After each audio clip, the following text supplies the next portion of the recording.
Stress. Stress. Stress. I'm having trouble sleeping. I was really sick. It's ubiquitous. I can't cope. I'm having trouble focusing. Stress is a real living problem in your life, and if you don't recognize it, manage it, you're going to get sick. Stress. Independent of how we define it, we are all impacted by it. In fact, it is well understood that workplace stress is as bad for the heart as smoking and high cholesterol. Today I'm honored to be joined by Dr. Kevin Fleming. Dr. Kevin Fleming is trained in neuropsychology. He is an executive consultant, and he is the CEO of Gray Matters International. Dr. Fleming today is going to talk to us about just what stress may be, some of its possible causes, and offer us some new insight and perspective on how we may manage stress. Dr. Fleming. Thanks, Tony. Good to be here. Yeah. Stress, right? We know that word quite well in our day. We probably use it tons and tons. So right now I want to put you guys to the test with your knowledge of stress. Get a picture of someone right now in your brain, a man or woman who is stressed, and tell me some words to describe that person right now. They look drained. Drained. Good one. Impatient. Yeah. Jaws clenched. Sweating. Sweating. Frustrated. Frustrated. Worried. Worried, yeah. They have a lot going on in their head. Mm-hmm. Yeah, you guys are nailing this. This is really, I think, the common picture of stress when you try to define it. The common denominator that you guys all share there is that it's physiological. You guys give a lot of words about what goes on with the body, how it shows itself on the face, right, or in the gut or wherever. This is partly true, about a third true. What I'm going to share with you right now is what we call more the clinical scientific definition of it. The three factors of stress are as follows.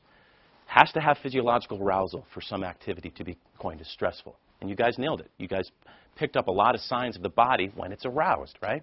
Okay. The second one is that it's deemed aversive by us. So if we actually had the choice, we would turn down the knob a little bit on severity or completely avoid it altogether. And that's sort of your way of checking out if something you're involved in is aversive. So in other words, somebody may go skydiving and have arousal, but not find it quite aversive to them. They have the adrenaline flowing, they got the cortisol kicking in, but they find it lovely and joyful. Okay. The third piece is, do you have a perceived sense of lack of control over that? So you put those three together, arousal, aversive, and a sense of a lack of control, and you've got yourself a perfect storm for something very interesting to happen in the mind and body.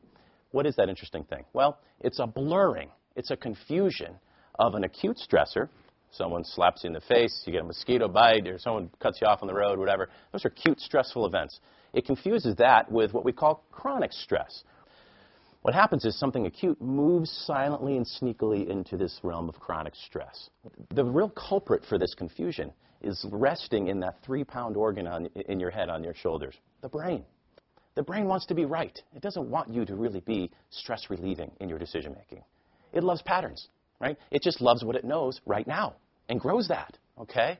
And so that's something to really keep an eye on, because that is a deception piece of the brain that becomes kind of normalized for us. So I'm going to tell you about a little study that will put a picture right in your head about what really chronic stress is. There's a guy named Marty Seligman at the University of Pennsylvania. He's a psychologist, and he was doing an experiment on rats. Go figure. And he had some rats in this cage. And it was divided by this barrier.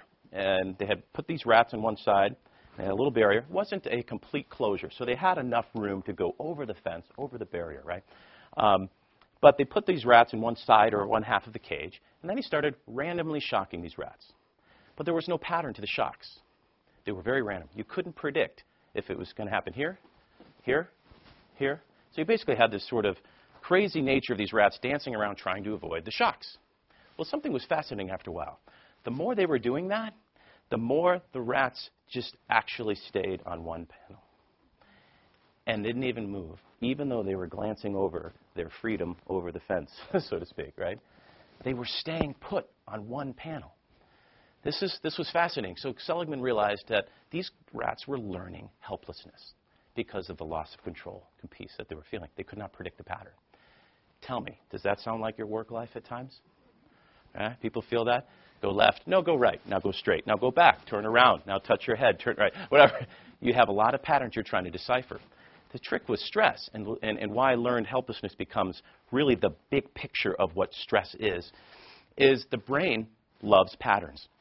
even if the pattern is to just decrease energy, increase efficiency, and stay put. That's why those rats were doing that, right? It was just going on automatic pilot, survival mode. It's too much energy to try to solve it. We are like that at times, and we have chronic pressures coming at us. So learned helplessness is very interesting from a psychological perspective because it disconnects us from truth. It disconnects us from reality. So with this learned helplessness part of us, what happens is we disconnect from ourselves, we disconnect from others, and ultimately from what's real. That's the toughest part about this. And we end up getting very diluted. So what happens? Well, I'm going to give you some stats of what actually happens. Just last year, 550 million workdays. Now, that's just an estimate. I'm sure were lost due to workplace chronic stress. 550 million days of absenteeism were related to this. Another fact, 80% of doctor visits are actually related to stress. The other piece, 1 out of every 2 employees in a workplace these days are actively or passively looking. In other words, if you plopped a job offer right in your cubicle that was better than what you got, most people would jump, or at least half of the folks. Okay, that's pretty interesting, especially when you link that desire to leave to a burnout statistic of about 70% of people.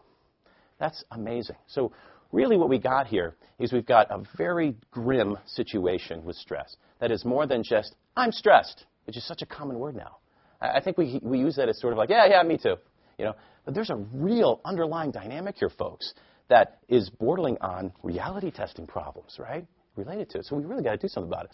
And so the main points today that we'll be talking about with stress is that there are a lot of things we can do, but you cannot do those things until you understand what's going on in here. So we're going to talk about some brain tips of how you get your brain comfortable to change even before you do a stress management tip or an idea. The brain has to be woken up. So that's what we're going to talk about today.